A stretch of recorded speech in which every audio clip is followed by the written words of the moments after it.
Hello. Good morning, Soraya. It's Jeff. How are you doing today? I'm doing great. How about you? I'm doing okay. So I've only had a couple hours sleep. So Wait, we also have to mention you had a very long night because you were knighted. oh You yes, were knighted by alt country, psychedelic country soul royalty. yes, Sid Griffin at the Long Rider show last night. So Gave him knighted you with his Rickenbacker. yes, that was pretty I'm awesome. sorry. You now I don't know how you move on after this. Yeah, I mean the podcast may be beneath me now. now, now that I'm Well, Sir Jeffrey. I'm just glad that you let me grace you with my banal conversation. I appreciate that. Yes, I'm still in touch with the peasants, the Paisley peasants. I love it. Yeah, we were at the Long Riders last night, and it was just fantastic. So It was, and hopefully we'll have a panel discussion on that if we can get yes, everybody sir. together. And well, we'll talk about that on that panel discussion. But that was a fun show. But needless to say, I got home early this morning, and we're doing an early morning call. Who are we calling today?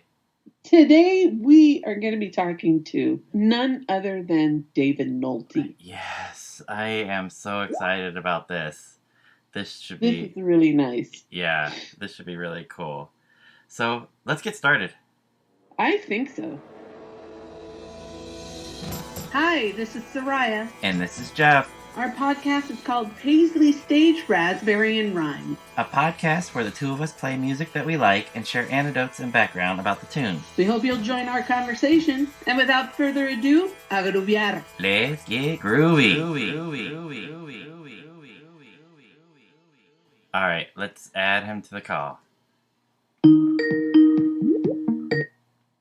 Hello?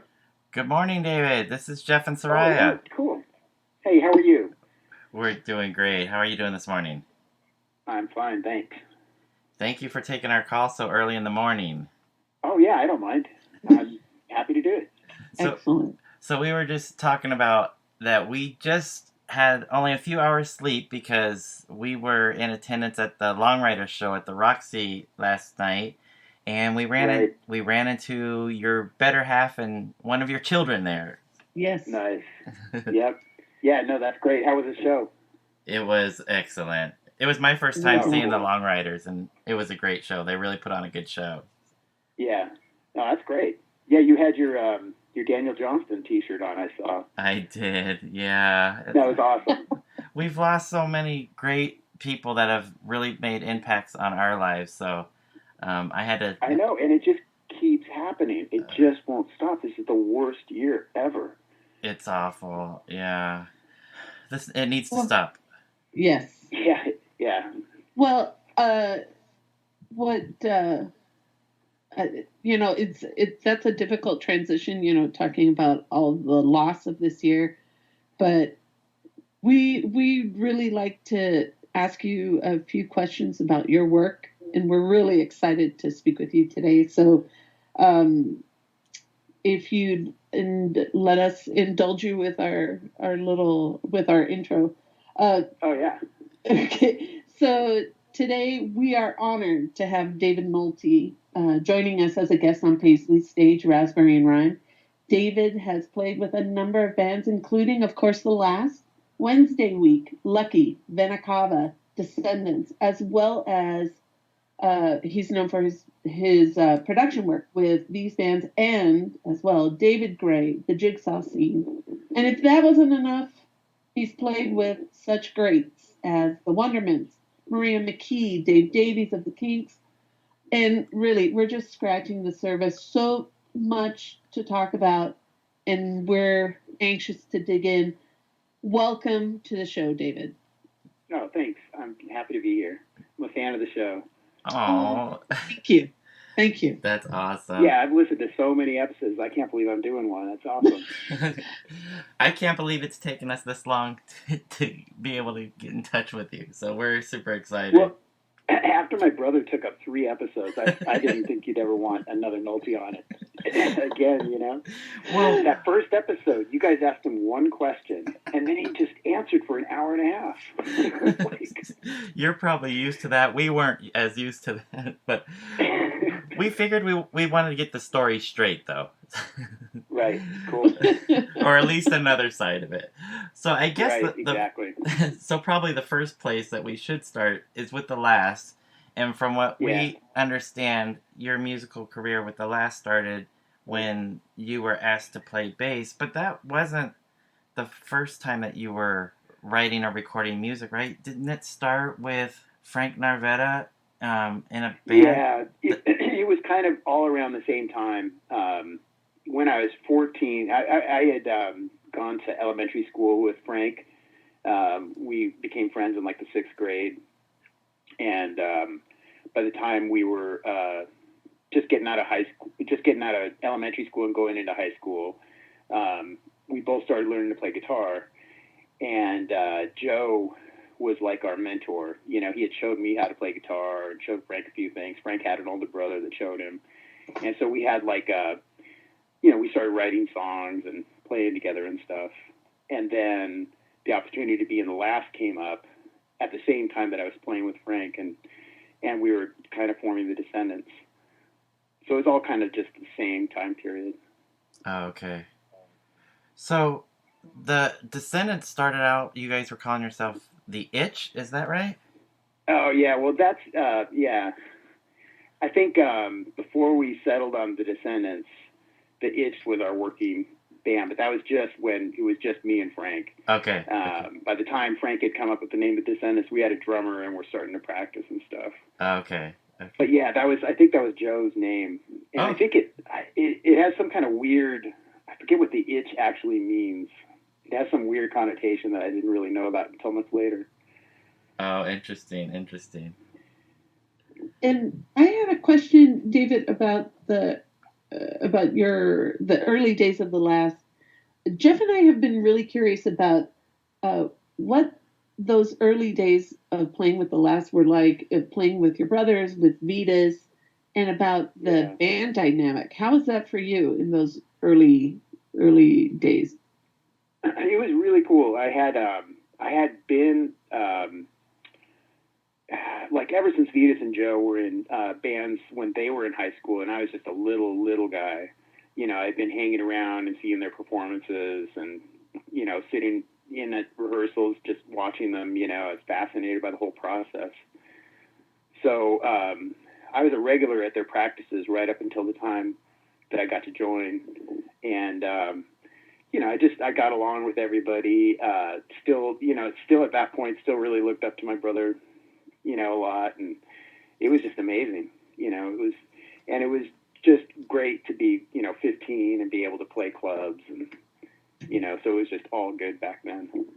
That's really cool. And then then you guys ended up in the studio. You've been in the studio plenty of times since then, but was LA Explosion your first time in a recording studio? No, the first one was, it was like a month after I started playing bass. Greg Shaw brought us in to do an EP before, you know, almost a year before we recorded LA Explosion. So in February of 78, we went to this place called the Kitchen Sink in Hollywood, and it was just an 8-track studio, but that was my first time, February of 98. Of 78. Okay, of 78. Was my first time in the recording studio. Yeah, we did 3 songs, and then the first full-length record, was LA Explosion. Yeah, and then on LA Explosion, you got to sing lead on I Don't Want to Be in Love, is that right? Yeah, that's funny.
Yeah, so they tried, actually, I sang, originally Joe said, do you want to try singing Slave Driver? And I tried that. I think I had one pass, and they're like, do you want to try this other one? I guess it doesn't sound right. And, yeah, it was just amazing that they, let me sing, because I couldn't really sing. But there it was. It sounds and it was one great. of those things, too. It's a very divisive track on that record, because when the record came out, there's a lot of people that were just like, oh, why did you do that?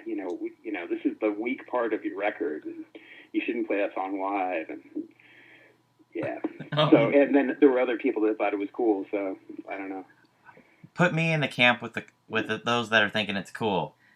Oh, right on. And speaking of it being played live, we got to witness your son singing your part at the Alex's Bar when the Last did the LA Explosion 40th anniversary show, which was really cool to see. That's a trip. Yeah.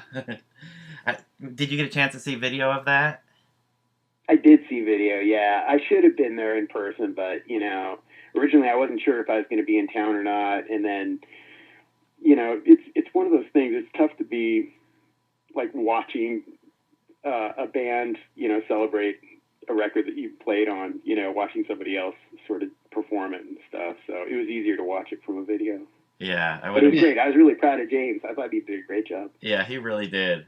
Yes, I agree. So he loves playing with his uncles. And as Joe says, he's probably the most talented one on stage, which is cute. A proud uncle, that's for sure. Yeah. There you go. So with LA Explosion, that was recorded at the Village Recorders, we understand, and it sounds like there was a lot going on while you guys were recording LA Explosion. And we've heard a couple stories from Vetus and your brother. Do you have any memories or stories that we haven't heard? Yeah. So the first part, like, we did the backing tracks at Media Arts in Hermosa Beach. So we had done all the backing tracks and then just did overdubs and mixing at the Village. And like Vetus had said, it was always overnight sessions because the guy who was producing the album was like a staff engineer there at the Village. And the two big artists that they had in at the time were Frank Zappa and Fleetwood Mac. And like Vetus, I got to tour the Fleetwood Mac studio and see all the excess of, what they had there. And I never ran into Frank Zappa, but there was one time me and Michael were smoking a joint in the little sunken, reception area. And this dude comes walking out. He's like, "What are you guys doing? If Frank catches you, he's gonna scream at you. Get out of here!" And we just got all scared and ran outside. But that was as close as I came. Oh my gosh, that is so funny. But apparently Frank was really anti-pot, and it was like the guy was like afraid for us. Like, you do not want to be around if Frank Zappa catches you. Wow. Yeah. Who would think? But the studio itself was really cool. It doesn't look like anything from outside, but you go inside and it's just amazing. Wow. There's a lot of places, a lot of studios in Burbank and LA that I feel that's like that. Like, you look at it from the outside and it's nothing, and then you go inside and it's like, wow, all this is in this space. Yeah, exactly. Hidden magic. Yeah. Yeah. And David, although you turned up on a few other releases by the Last, Painting Smiles on a Dead Man, for example, on which you had a co-write credit with Joe on the song Wrong Turn.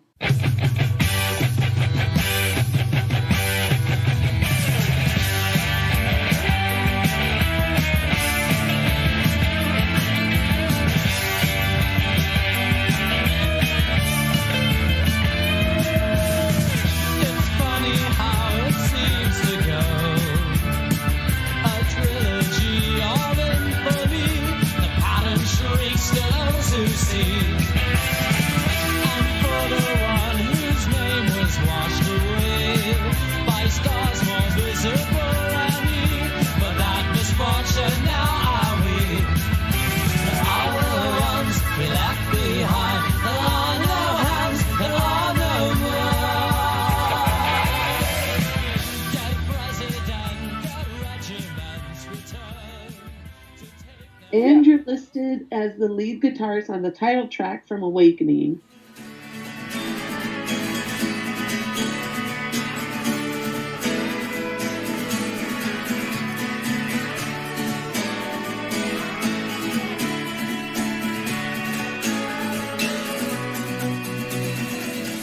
I make no claim at all upon your heart. But for the most part, you're no longer a major part of the band. Is that really kind of a situation where it's better to let Joe do his thing and you do yours? Well, sort of and sort of not. It's weird. It's like I always liked Joe's music and felt, pretty comfortable playing along to it and coming up with parts for it or whatever, The current situation with Joe and having his wife play bass and everything, is I think just the way, that his life is right now. They have to practice in San Pedro, like near his house, and I think it's just better for him personally to have Lisa be the bass player, because she needs to drive him to and from practices anyway, and it's just, I think it's just because of that, really, more than anything else. I'm not against playing with Joe or recording with him or anything like that. Okay. Oh, that's good. Yeah. That's good. Yeah, no, I'm still a fan of their music. I like some stuff better than other stuff, but, Right. it's all pretty good. Yeah. Did you have a favorite release from the last? Of all the records? Yes. Yeah, I think the L Explosion record is definitely the favorite one just because it was the first, full-length record. But there was stuff that I really liked off of all the releases. Oh. Even the Look Again record, which at the time, everybody, I don't think anybody was really super pleased with it when it was finished. But I think, especially nowadays, with so much time has gone by, that there's a lot of great stuff on there. The Painting Smiles record, even the last records on SST, there's great tracks on each one of them. Yeah. But L Explosion would be my favorite, yeah. So speaking of Look Again, what are your thoughts about that being released? Sounds like Vetus is going to be working on that to get that put out in some form. Yeah, that's really exciting. He had called me up, and because I became the custodian of his tapes like about, I don't know, a decade ago, maybe more, maybe 20 years ago. He just all of a sudden, he's like, you got a garage, right? I got to bring all my tapes over to your house. He had to clear out a storage space or something. So I ended up with all of, not just the last stuff, but all this 4-track stuff that he did. I had all the Work Rat Tales tapes and everything. So they're all like under my bed, and I had to dig out the Look Again tapes because he wants to go bake them. Right. Yeah, it's great. They're all just sitting here too, so I don't know when he's coming. But it's really exciting, because I guess they had a couple of people say they wanted to put it out. So Vetus is gonna get the tapes baked, and I'm not sure. I think he and Joe are back and forth on whether they should remix it or just put it out as is. Okay. I don't know that it would be much different either way. It's kind of still the same record. Okay. Is it possible to talk about who's releasing this, or do we have to wait to hear about that, or do you know? Yeah, I don't know. Yeah, I don't know if it would matter if I said who it was.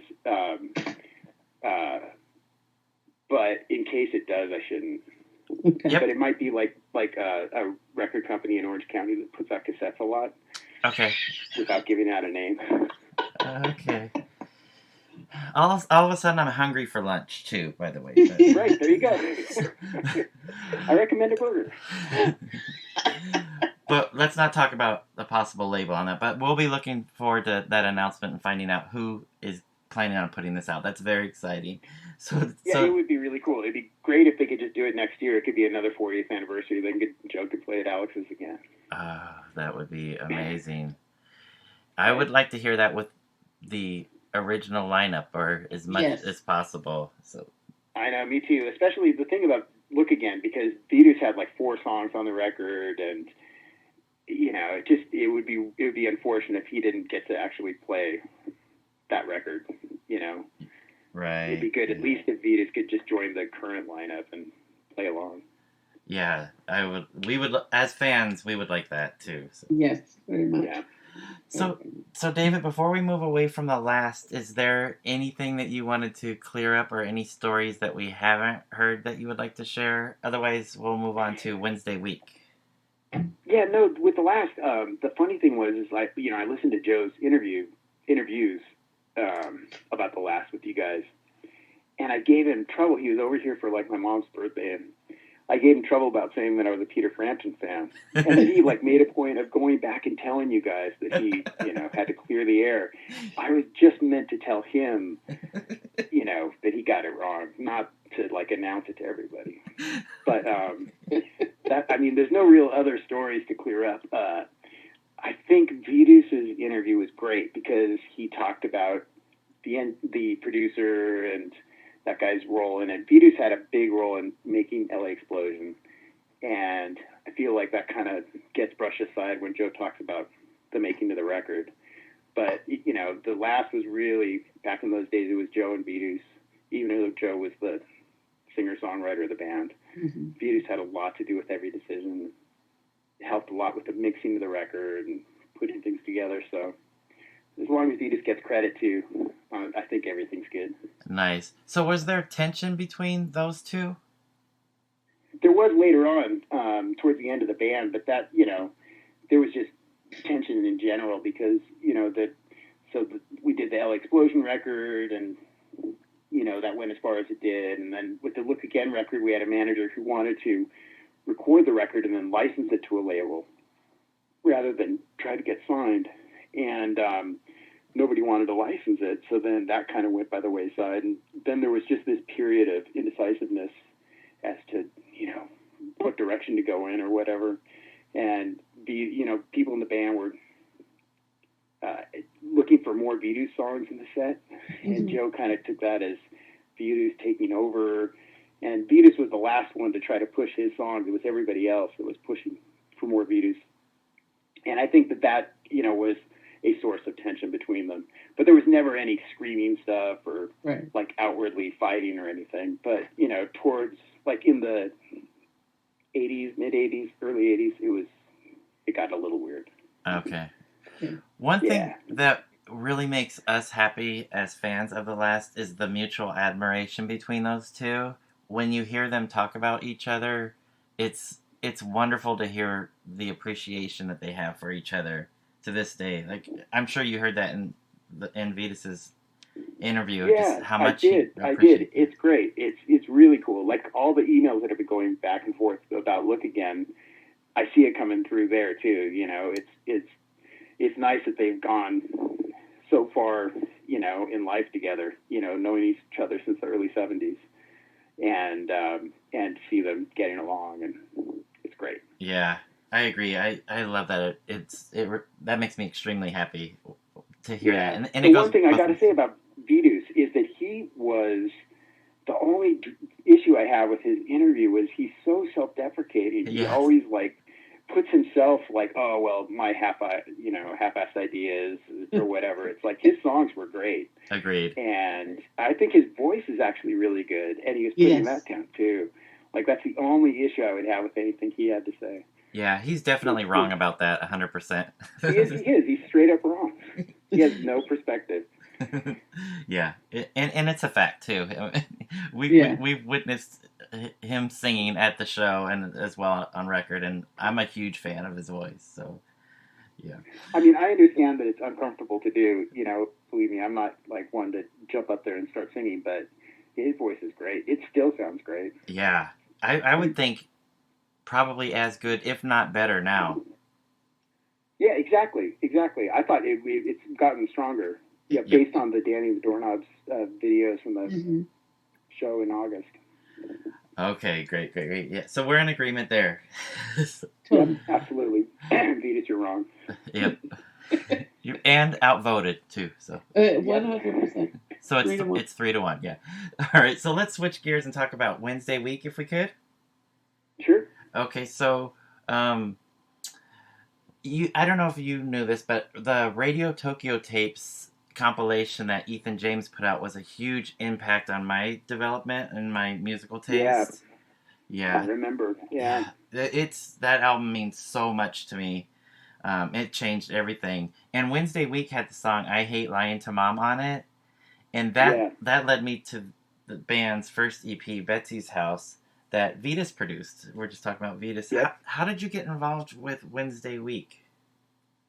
So that song in particular was the first time I got to play guitar with them, And they had before Wednesday week they had been called Narrow Adventure, and they had the guy Kel from Danny the Doorknobs and Trotsky on bass. So they're just a 3-piece with Kel, and they, I guess through UCLA or something, I'm not sure how they first, all got to know each other, but Christy and Kelly, were like just two people that were hanging around the same kind of scene, so I got to be friends with them, and then Narrow Adventure did some 4-track demos with Vidus, and I used to work at the studio with Vidus a lot, and so I had a cassette copy of their songs. I really liked them. And so I, told Christy and Kelly I liked their band, and I knew their songs, and when the Radio Tokyo thing came up, they asked me to play guitar on it. And so I Hit Line to Mom was the first time I got to play with them. And then it just kept going after that. They would ask me to do other things, and then asked me to join the band a couple years later, after I had left the Last for the second time. Okay. All right. So now I have a question that I'm extremely curious about. So Wednesday week released the debut full-length album, What We Had, on Enigma in 1986.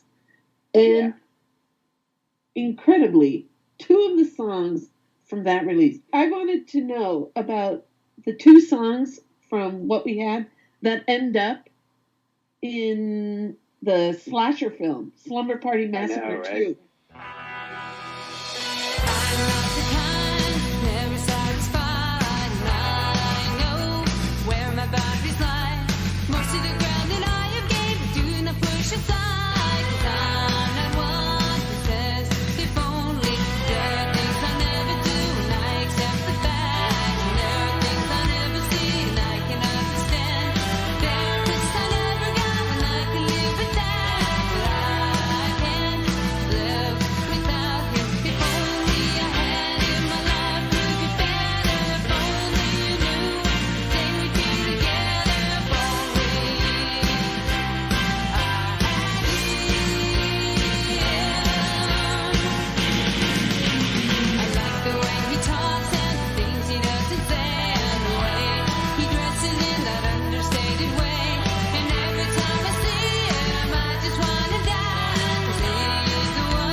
How does that happen? How do Why and If Only end up in that movie? Yeah, there was actually a few movies that we got placed in. The record company had a deal with Canon Pictures. I think that's Canon Pictures. And they would just, use their artists for their soundtracks. It was just one of those things. Before Slumber Party Massacre, there was a movie called Undercover, and they got us on that soundtrack and then used the film crew to shoot a video. So they had it was one of those videos where there was like half the movie scenes and then half band playing and stuff. But yeah, it was just some kind of deal that Enigma had with Canon. So there was a bunch of bands, all the Enigma bands at the time, Smithereens and Wire, and I can't remember who else, would all get on these soundtracks. Oh, wow. And you'd get like $500 for being on the soundtrack. That's funny. And so yeah, but it's really bizarre. The Slumber Party Massacre 2 one is really bizarre. When you see the scene of them miming your song in the garage, it's just so bizarre. It's hilarious. And when I was doing some research and looking into the fan base for Wednesday Week, it's amazing how many people came to Wednesday Week as a result of Slumber Party Massacre 2. It's so funny. Yeah, that is funny, right? The power of film. Right, That's really right. cool. Yeah. Yeah. So a slasher film leads to a fan base. And that's a strange fan base to have, too. I mean, I don't know. Yeah, I mean, if you were Slayer or something like that, I can imagine. But It would make a lot more sense, right? Yeah, with a slasher film, right? So speaking of Wednesday Week, I was really curious about the 7-inch singles and the cassette only release that you did for the. Speaking of your fan base, for the fan club, and those came out on the band's own label, right? Sweden Spins Records, is that? Yep, right? That's correct. Yeah. So, can you tell us about that and why the band decided to put these out? Is it just something special for the fans of the band, or what led to that? It's like back in those days, everybody like had a fan club. We had been, members of other people's fan clubs and seen what other people had done. Like I was a Paintbox member, with a card and everything. Right. And they had put out like a Been Lovin' 2 and Lucifer Sam single, and it was just, something we thought that would be cool, And so originally the first fan club single that came out was just like different recordings that weren't going to be used anyplace else, and we just thought it'd be cool to press it up and put it out. And then we did it 2 more times. And each time it was like a different lineup. I think the original lineup was on the first single.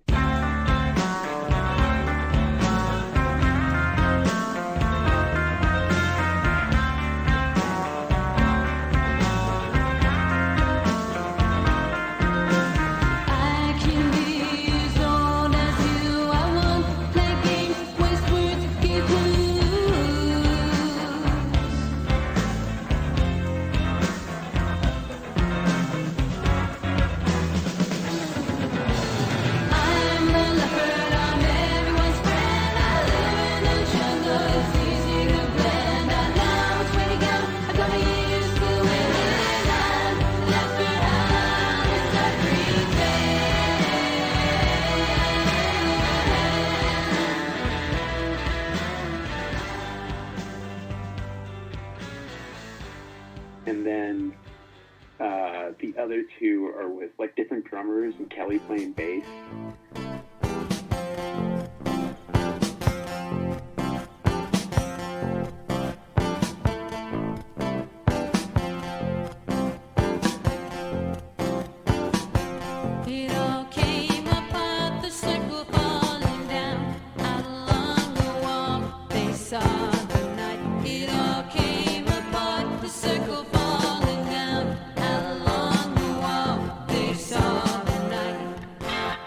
Like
So it's just always, it was always like just songs we weren't going to use anywhere else, and we thought it'd be cool. But it's just one of those things, like you try to think of things, you know, you can print up buttons or, you know, you can have contests or something, but like, I don't know what else you do for fan clubs, you know. So singles seem like a good thing to do. Yeah, I'll take music over anything as a fan. Right. Can you tell us about the name of that label that you created just for that? It's Sweden Spins Records. Oh, Sweden Spins. Yeah, Sweden Spins was Sweden was the name of Christie's cat, and so they had a logo where they had a black cat chasing its tail. It's supposed to be like when you, I think it works. I don't know. I haven't looked at it in a while, but it's supposed to be like when you put the record on and it's turning, you're seeing the cat chasing its tail. Oh. So that's why they called it Sweden Spins. All roads lead back to cats when it comes to Christie. Speaking of Christie, so were you bandmates before you became involved? Yeah. We were friends for a long time before we became bandmates, and then bandmates for a while before we became like boyfriend and girlfriend, and then we were just boyfriend and girlfriend for a long time before we got married, and then we were married a while before we had kids, and now we're all old, and our kids are old, and they are. So you did the right. Yeah, it was great. I was really happy that we were friends for so long before we actually got involved. So that sounds like the progression that relationships should take. Yeah, they don't always, and it was weird too, because when I was friends with her at first, her boyfriend was John Frank, was the bass player, was the drummer that I was playing with in the last. So, you know, it's slightly awkward, but wow. So yeah. Back to the Fleetwood Mac thing, right? I know, right? All roads lead back to Fleetwood Mac. There you go. Oh my gosh. I wanted to ask about Vena Cava, David. Yeah. So Vena Cava was another project of yours that we're only now discovering. And also in this band were John Tally Jones from Trotsky Icepick, The Urinals, 100 Flowers, and Debbie Spinelli from Food Shelter, 17 Pygmies, which, by the way, is a band that Jeff is currently playing with. I know, that's the weirdest part. Yeah. That is weird to me. Right? Well, because 17 Pygmies, so when you weren't in the band when Debbie was in the band, that was like, you're in the 17 Pygmies like 2.0? Correct. Is that what that is? Okay, got it. Or 4.0 or 5.0. 4.0, okay. So, and also, I'd be remiss if I didn't say that Debbie Spinelli also was with Radway. So, Vena Cava put out a couple of singles, including a split single with Trotsky Icepick. Right. We're really curious about this trio and, you know, how this project came to be. Yeah, it was just one of those things that John had called me up. So I had played with the Urinals a few times back in the day. I had played guitar, filling in for Kel. And John, just out of the blue, you know, called me up and said that he wanted to know if I wanted to play guitar in a band with him. And he sent me like a cassette of a couple of songs that he had. And I didn't want to be in a band at the time. I think I was kind of burnt out at that point. But I really liked John Tally Jones, and so I said, yeah. And we had a great time. It only lasted a couple of years. I think it was like the early 90s. And but we had a really good time, recording, and we did, a fair share of like club dates or whatever. I think the single that we did with Trotsky was like they're both Saints covers by the band The Saints. Mm-hmm. There had been a Saints tribute record around that time that was being put together, and so people were recording their songs and submitting them. I don't know that either of those songs made it onto the record. And that's why John decided to put it out as a single. Debbie's a really good drummer. I really enjoy playing with her, and John, I think, is a great singer and great songwriter. Yeah, any opportunity to be in a band with John Tally Jones, how can you say no to that? Yeah, no, it's really fun. It's just, he's so different. He doesn't, I don't know if he's even learned yet, but like back then, I'd be like, oh, could you play an E in that part? He's like, which one is that? You have to point. Like, oh, this one without any. But like, can you play on this? Okay. Like, he's really, it's really like I don't know. I guess he just figured it out on his own. So it sounds never, like just I think, had any musical lessons or anything. So it sounds like he just plays from gut and feel Yeah, totally, which is amazing. I mean, it's great unless there's something that sticks out and you're trying to change it. And he's like, but I like it this way. It's like, okay, cool. Yeah, actually, when Wednesday Week broke up, or sorry, when Heidi first left the band, John was like our first replacement. Oh. He played bass in Wednesday Week and sang with us. We had like some commitments that we needed to do, and he came out with us. It was amazing, but it was so different, so it didn't last. Wow. So speaking about Heidi leaving, is that why she isn't included? I think, what is it, the Y video? One of the videos, she's not even... Yeah, that's exactly why. Yeah, it's really weird because Christy's sitting there miming, and it's Heidi's voice coming out.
That was Heidi's song.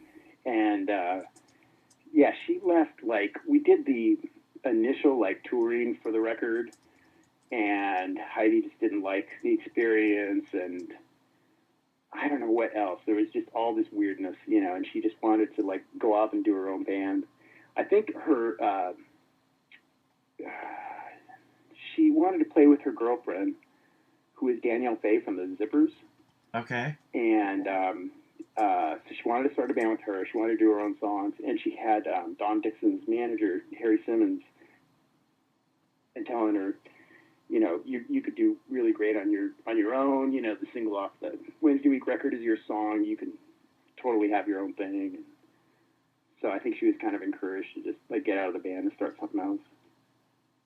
But it is really weird that Y comes out and Christy's singing. Yeah. It's funny. Yeah. Okay, switching gears again. I mean, there's so many different things that Yeah. you're involved with. Right. Can we talk a little bit about your connection with David Gray? So I saw that you first show up as a musician playing bass on David's '94 sophomore release, Flesh. Is that right? Flesh. Yeah. Yeah, that's correct. And then you. So I'd actually played with him a little bit before that. He had, in '93, when his first album, A Century Ends, comes out, he came on his first U.S. tour as the opening act for Maria McKee, and I was playing bass with her at the time. And so he and I got along right away. It was just him and a guitar, you know, it wasn't like any band or anything. And he's like, he was just great. I just loved everything he did and loved talking to him about music and stuff. And by the end of the tour, I was playing with him on and off. And so like a few months later, he called and asked me if I wanted to come to England and record on his new record. So I got to play on, like, I think half that record, the Flesh record. Right, yes. And then things with Maria McKee started kind of going downhill, and then David Gray wanted me to be in his band. So by the next record, I got to produce and play a lot of instruments and whatnot. It was great. Nice. So I think, if I'm not mistaken, you played on What Are You, The Light, and Love's Old Song. Those are some of the songs that you played on Flesh. Those are some of them, yeah. What are you becoming? What have you become?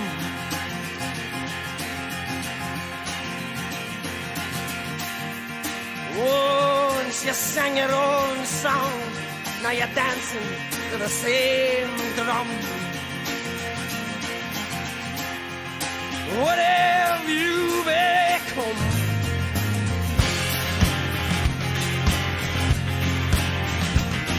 And what is that you're wearing?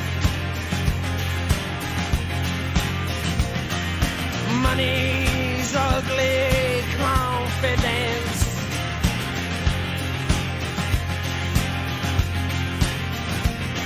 You sacrifice the poem of your imagination. Whoa, for these pounds and pence. And then you went on to produce Sell, Sell, Sell, right? Right, yeah.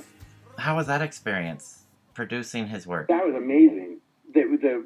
So we had done the whole record with another producer, and it hadn't worked out very good. It was Paul Kimball, who was the bass player from Grant Lee Buffalo. Oh, okay, yeah. And we really, so, you know, those Grant Lee Buffalo records were great, and Dave and I were both big fans of the records, and Paul had produced those.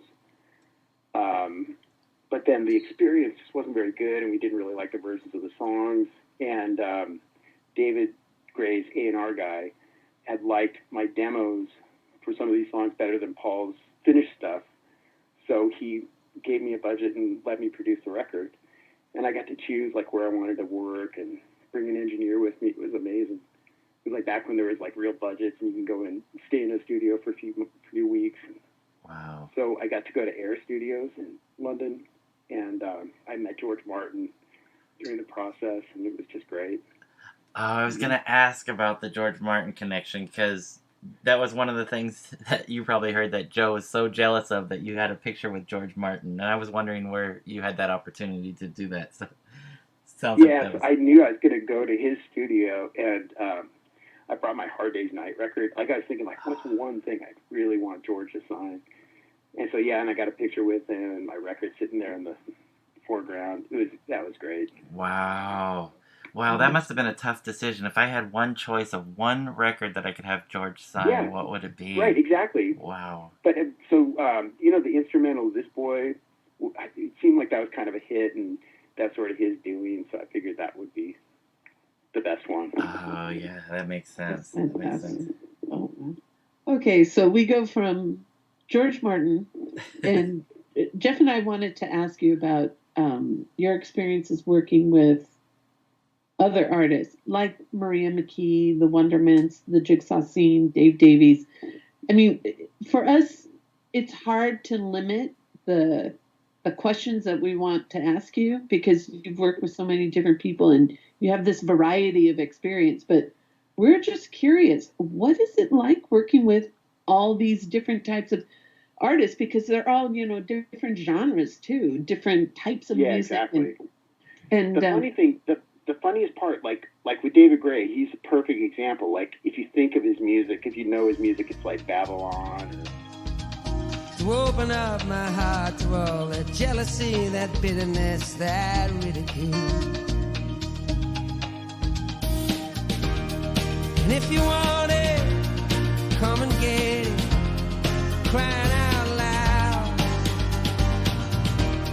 The love that I was giving you was never in doubt. Let go your heart, let go your head, and feel it now. Let go your heart, let go your head, and feel it now. Babylon, Babylon. It's like electro folk or whatever. But then, like, when I would talk to him about music, it's all the common ground we had. Like, he was a big fan of the first Gun Club record. But I don't think anybody could ever really hear that in his music. Oh, wow. Per se.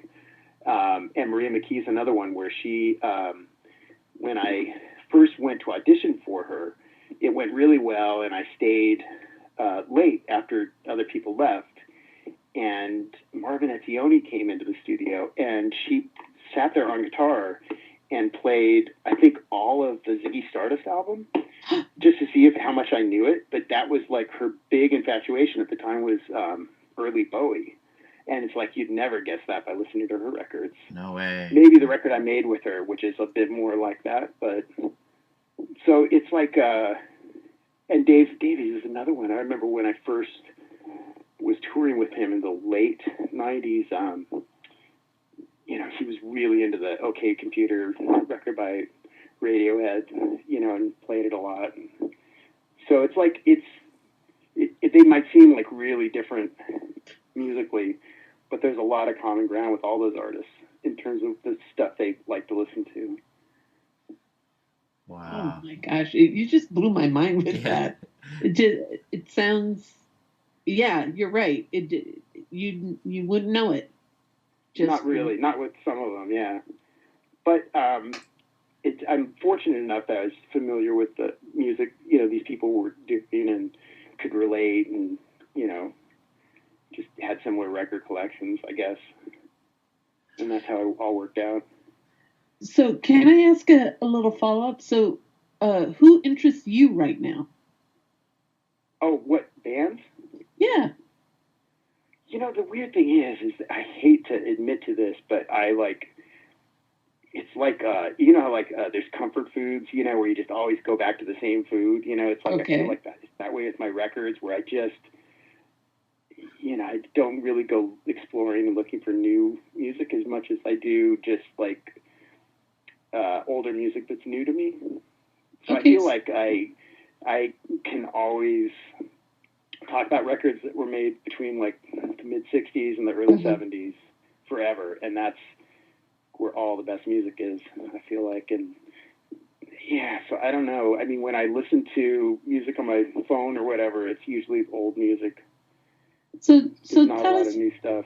Give us one band that feeds your musical soul. Well, I mean, aside from the obvious, like Beatles, Kinks, Stones, God, that's a tough one. The Beach Boys right now, wow. Currently. Okay.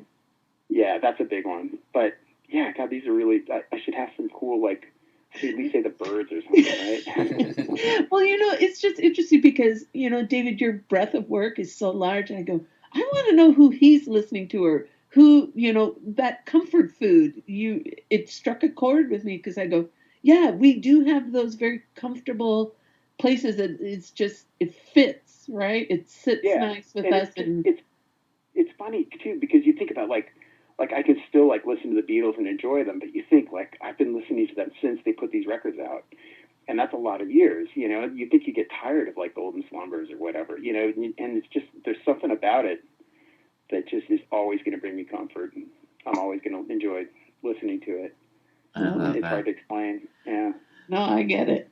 So Beach Boys, question is, what period of the Beach Boys are you listening to now? Is it? I've been listening to early Beach Boys, Okay. like the Hot Rod stuff, and just like the album tracks that I used to dismiss.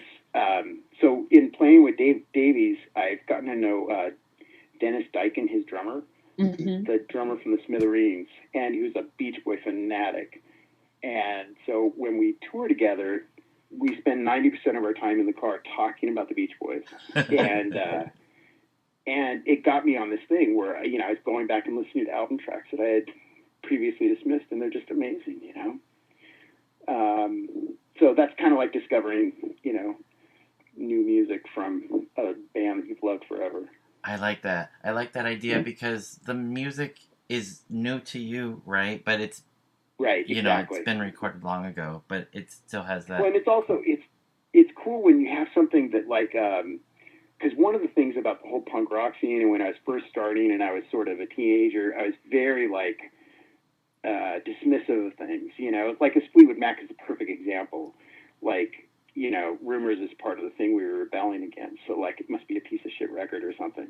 But it's actually a great record. But it took me to be in my 40s, I think, before I realized that it was actually good, because I had been so adamantly against it. You know, just as a thing, as a cultural thing, rather than just taking it for what it is.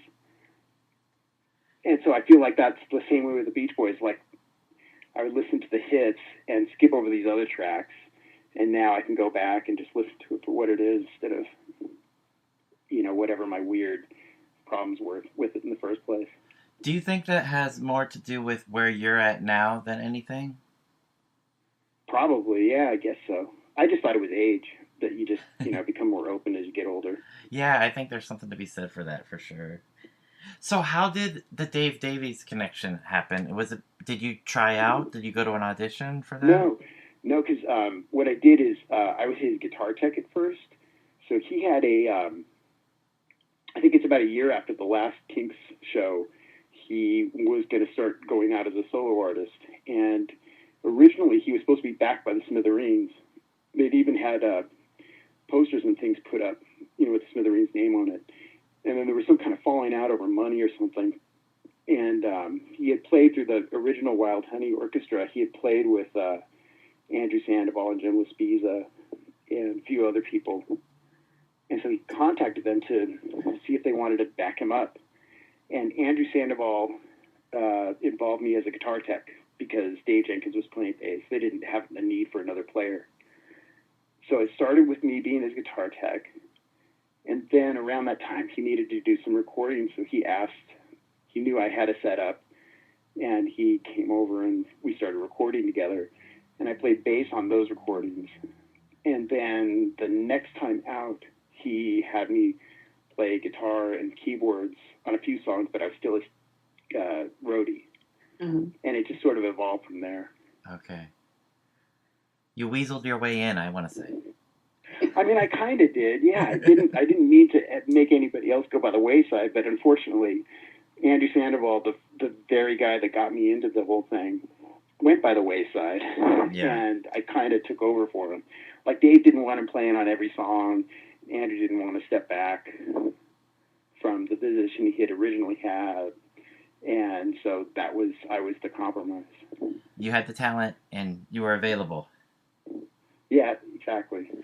But it was great. It was you know, like 22 years ago, and I still play with him. Yeah. I really enjoy playing with him. It's the best. I was going to say, that's got to be a great gig. Yeah. So it's very cool. At the beginning of the conversation when we had the downer about losing everybody, and I don't want to bring the energy down, but I wanted to talk a little bit about Wondermints. And did you have an opportunity in your time with the band playing with Nick, right? Yeah. Who we lost. Do you have any uplifting stories about your time with Nick?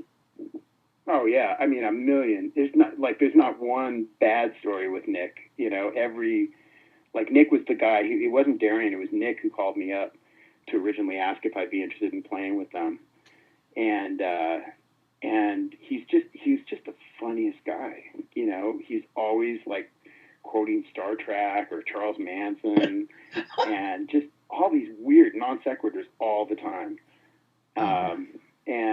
And he's just a great player. You know, he was always just really into it. There was, you know, they took me to Japan, and they took me to London, and then we played in LA a lot. And there was a time in London that was where I think he actually drank a little bit, and he doesn't usually drink, and he kept running around the theater using this Russian accent, and he had some weird Russian hat. I forget what he was calling himself. It was really weird. Did he take on a character? It sounds like he took on a character. He was like, he was like, I don't want to say Hans, that's German, right? But he was Vladimir or something, you know, and he was the mad Russian, and he just pop out of some place and say some weird shit and disappear. But he's just the friendliest guy, and he and I always got along really well. It's just one of those things. I don't even know how to compare it. You know, I was going to say it's like losing Gary, but then that was really bad too. You know, it's like when it's personal, it's just so difficult. He was so young, you know. Yeah, it's a huge loss. It is. It's awful. I love the stories, though. These memories that we get to hold on to of these people that come into our lives are just great, great stories. Thank you for sharing that. I appreciate that. Oh, yeah.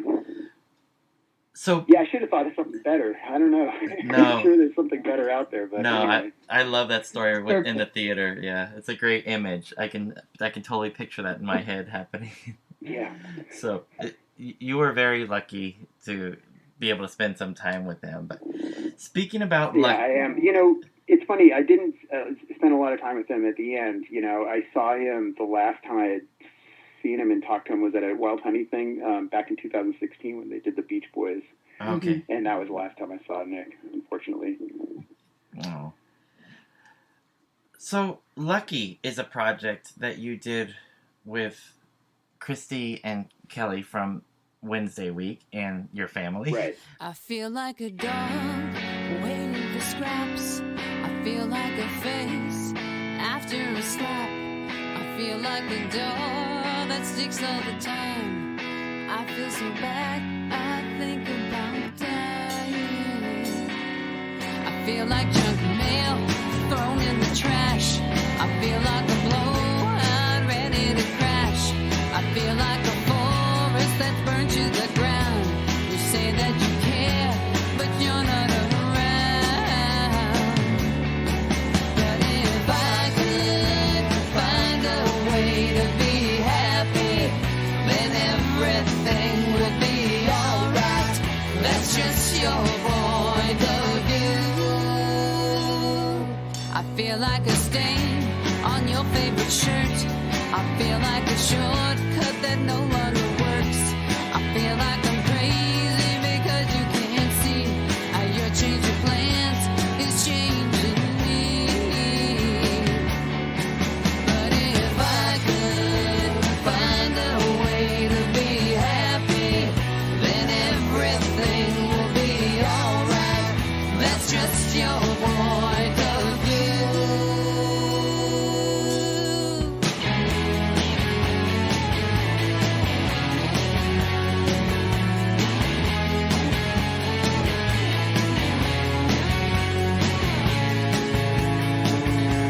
I feel like a dog waiting for scraps.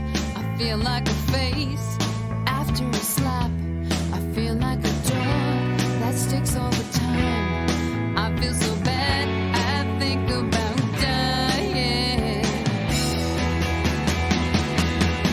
But if I could find a way to be happy, then everything would be alright. That's just your point of view. If I could find a way to be happy,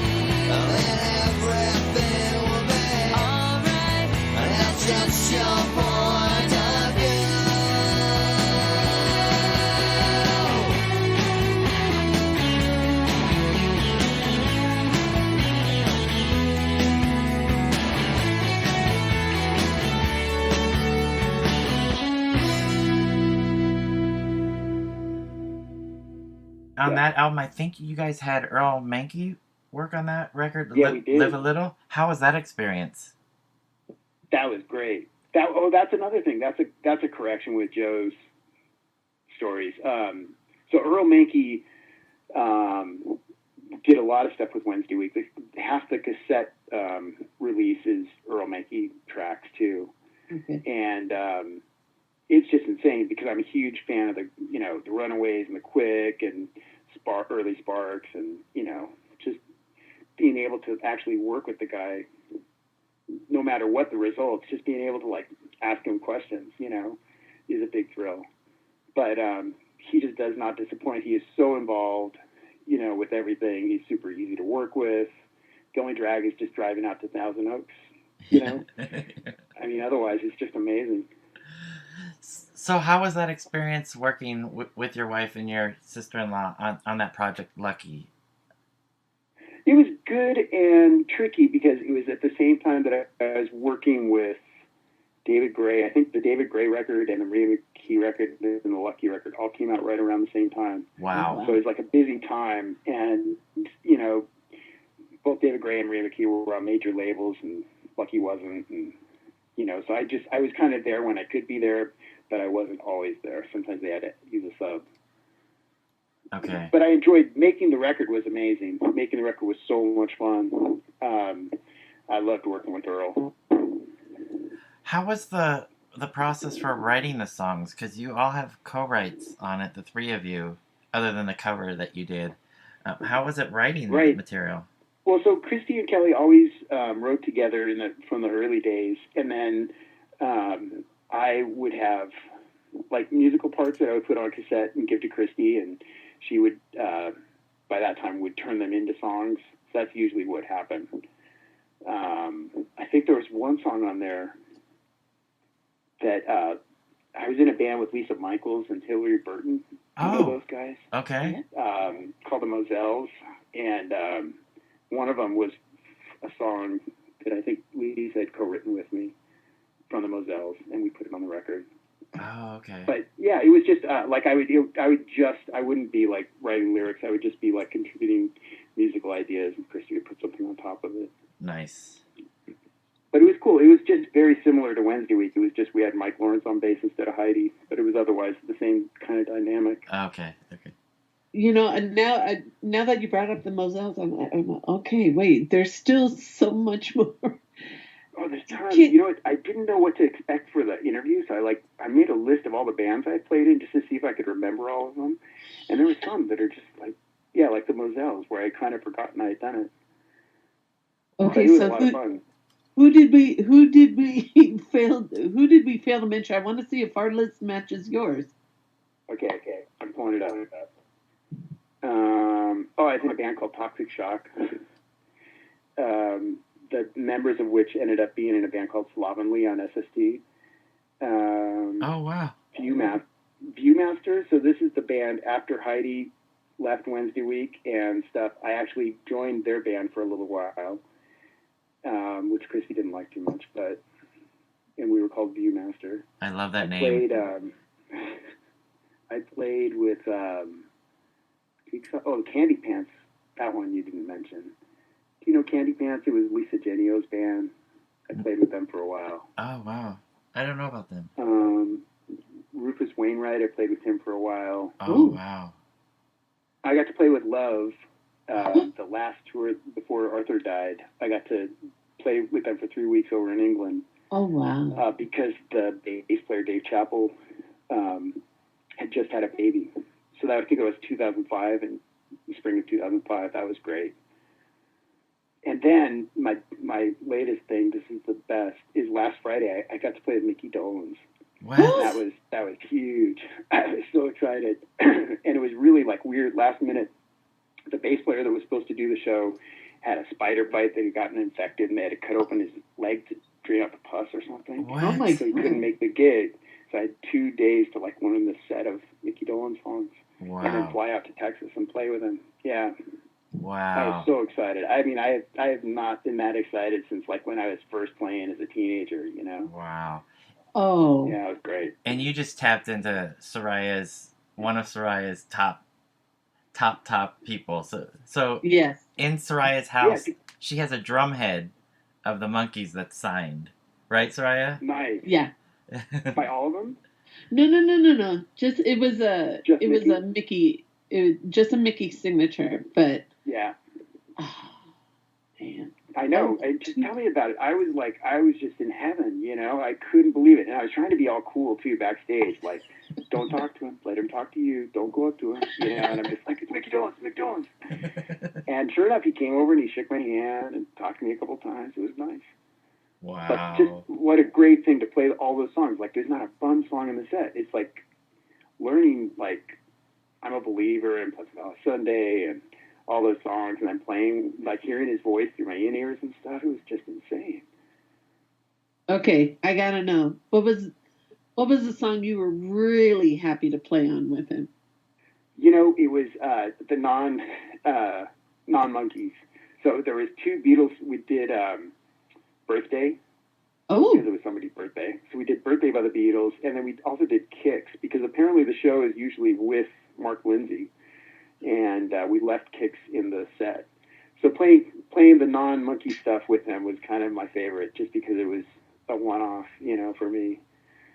But just hearing all of them, I mean, from Stepping Stone on, the whole set, like every time I would hear his voice, I'm just like, this is insane. Oh my gosh. But okay, Jeff. So I'm just fangirling over the fact that David got to play with Micky Dolenz, and then I'm looking back at this list that he just started dictating. Love, and he played it, and it was with Arthur Lee. Wow. He was with Arthur and Johnny Eccles, yeah. Oh my God. Wow. That is blowing my mind right now.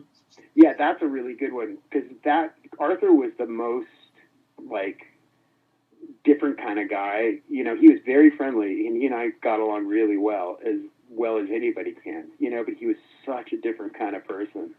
You know, he just did not disappoint in the weird Arthur, you know, realm of things. Right. He was out there. Wow. What an opportunity. Yeah, that's one of my, I mean, I'm lucky all the way through, but that's one of the ones where I just can't believe I got to do it. Wow. See, like that's touching hollowed ground. Yeah. So I know that you've got a schedule to keep, and we just have one last question before we go. Yeah, no problem. Before we let you go, would you mind sharing with our listeners where can we see or hear you next? Well, actually, if I don't have to work that day, I'm going to play on October 12th at this celebration for Pat Dinisio's birthday. You know the guy Severo that used to play in the Smithereens? Yes. He's a local guy, and he put on this birthday celebration last year where it's just a bunch of different people getting up and singing Smithereens songs. And so me and Christy and James are all supposed to play a couple songs at that. It's at Molly Malone's on October 12th, and that will be the next time I play. Mm-hmm. Now, beyond that, I don't know. You know, it's just I don't have like any kind of band that I'm in, and you know, aside from touring with Dave Davies like once a year, I don't really do it as much. But I'm wanting to do it more, especially after playing with Micky Dolenz. You know, it's like I really miss playing music on a regular basis, and so we'll see. Okay. Well, one thing I think Jeff and I learned today is that a lot of doors open for you. Yes. Kind of, you know, very, very kismetally. I just made up a word, Jeff. That's a good one. But it's really neat because it seems like your network and the connections, it's like one person connects to another person, and here's this opportunity, here's that. I'm sure the next time we talk to you, and please know this is not the last time that we're going to talk to you, but the next time we talk to you, I think you're going to be telling us a very different story, which is very, very cool. Yeah, you just never know. I mean, I always figured, like, I got to do enough stuff, you know, it's time for somebody else to be lucky. But then when I got the call for the Micky Dolenz thing, I thought, whoa, cool. Just like maybe, like, stuff can still happen. Super cool. It was just so bizarre. Yeah. So, before we go, though, I just want to say I do really like the show. My favorite of all of them, though, was the first Danny Benair interview you guys did. That part 1 was amazing. Wow. Like, I could hear Danny talk forever. And the stories and all the stuff that he, you know, like him being a musician are just insane. Yeah, we were definitely fanning on that one for sure. Yeah. He's a great storyteller. No, that was great. But just all of them, you know, I think, you know, I thought I had listened to so many of your episodes, and I looked at the list, and there's so many. I think I've only heard about half of them. It's just finding the time to catch up on all of them, but they've all been super cool. Thank you so much. Thank you. That's so awesome. Yeah, no. Yeah, it's great. It's great to be on. It's really cool. So, Jeff, this is not going to be the last time we talk to David Nolte, because he's got a list and he's remembering more and more. So we'd love to have you back on, but this has been fantastic. David, thank you for taking time out of your day to speak with us. And no problem. Wow, I'm happy to do it. Yeah, it was definitely an honor to have you on the show. That's so cool. I'm glad to do it. Oh, thank you. Well, thanks again. And to our listeners, October the 12th, Molly Malone's, at least. And who knows what's next. Be careful. He may be coming to a town near you and with 2 days' notice. There you go. Thanks again, David. Okay, thank you. Thank you, sir. Bye. Okay. Bye-bye. Bye. That was really cool, Soraya. Look, I don't think that... There's a lot right now that I'm processing. David Nolte, first of all, super generous with his time and stories. What I really... It keeps coming back to me, this reinforcement of this last network. Because we talked about it when we talked to Vetus, right?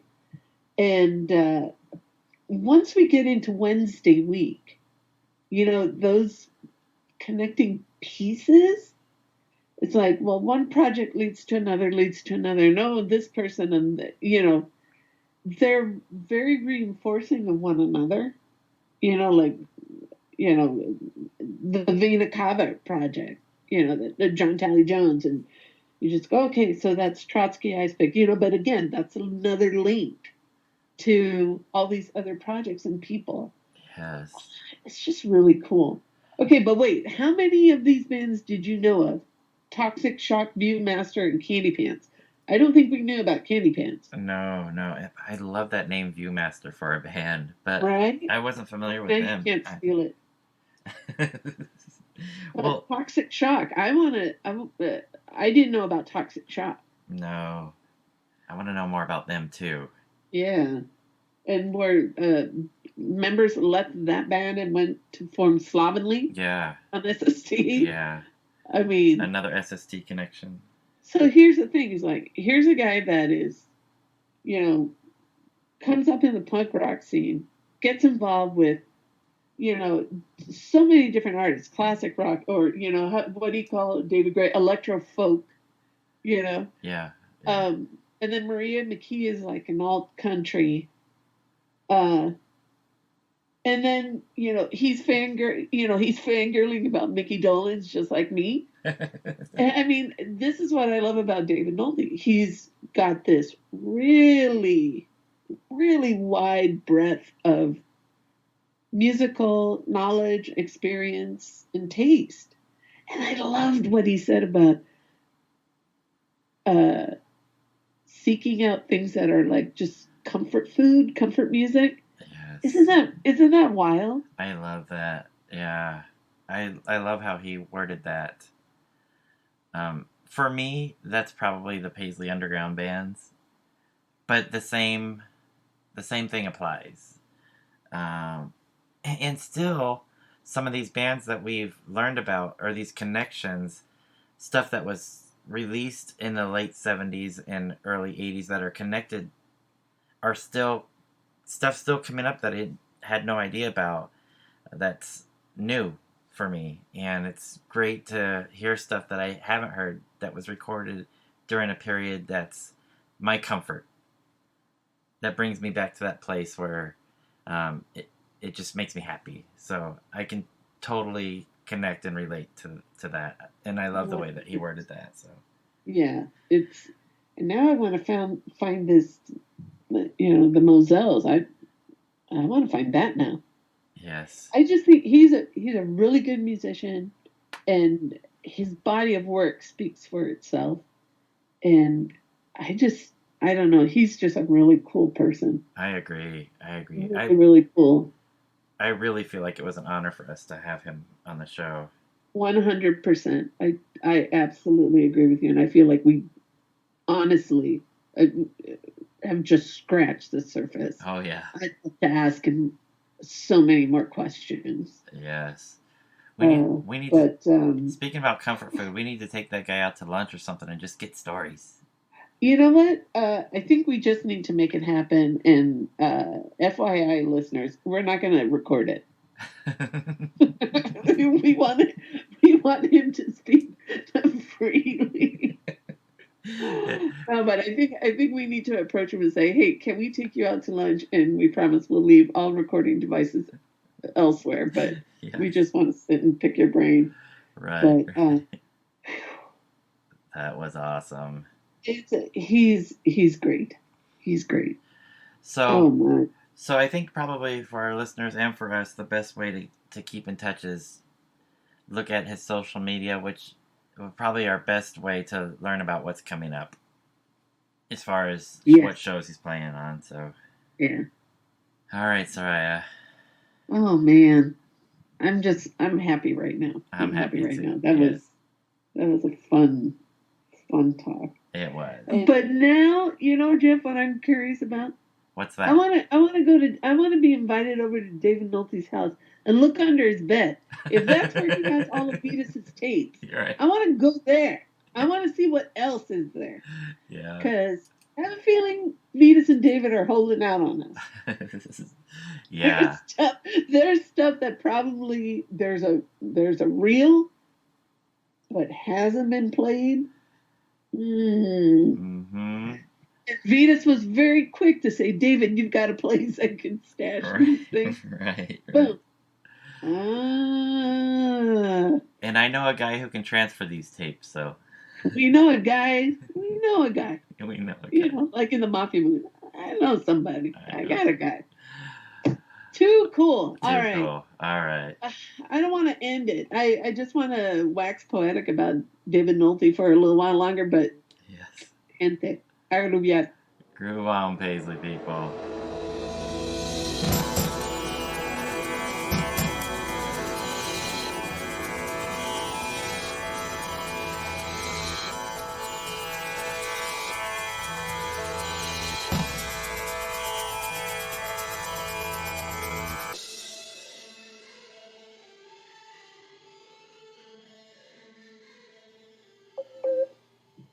The person you have dialed can't take your call now. At the tone, please record your message. Oops.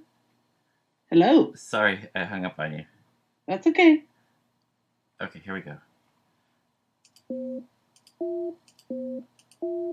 Beep, beep, beep, beep, beep, beep, beep, beep. Are you doing the robot dance while I'm doing this? That's what it sounds like. If you know the song, please join in.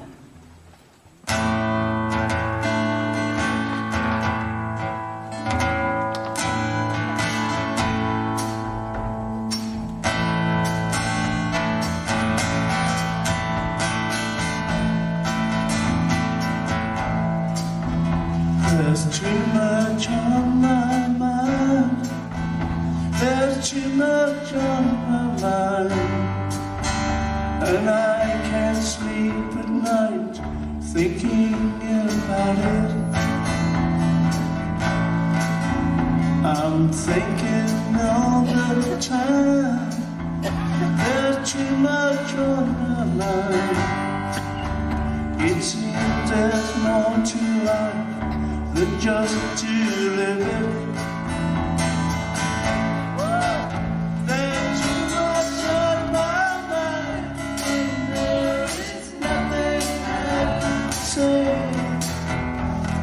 Too much